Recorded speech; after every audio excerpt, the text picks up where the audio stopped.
ஒரு வயர் இருக்கு இல்ல ஒரு கம்பி இருக்கு 20 சென்டிமீட்டருக்கு நீளம் அந்த கம்பியோட நீளம். இப்போ அந்த கம்பியை வளைச்சு நம்ம ஸ்கொயர் ஆக்குறோம் சதுரமாக்குறோம் அப்படின்னா என்ன அர்த்தம் அப்படின்னா இந்த 20 சென்டிமீட்டர் வயரை தான் நம்ம என்ன பண்ணிருக்கோம் அப்படின்னா வளைச்சிருக்கோம். சரியா? அதுதான் இதனுடைய சுற்றளவு அப்படின்னு அர்த்தமாகுதா? சோ இந்த லென்த் தான் வந்து இதனுடைய சுற்றளவு.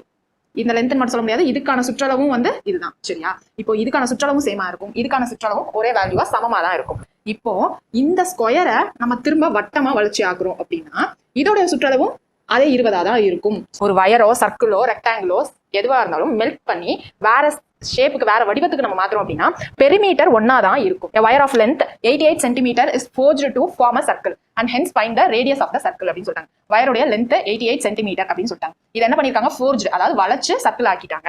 இதனுடைய ரேடியஸ் என்ன அப்படின்னு கேட்டிருக்காங்க. இப்போ நமக்கு இதோட பெரிமீட்டர் சேமா. சோ பெரிமீட்டர் என்னது? நமக்கு 88 அப்படின்னு கிடைச்சிருச்சு. சர்க்கிளோட பெரிமீட்டர் ஃபார்முலா என்ன சொல்லுங்க பாப்போம்? 2 pi r = 88.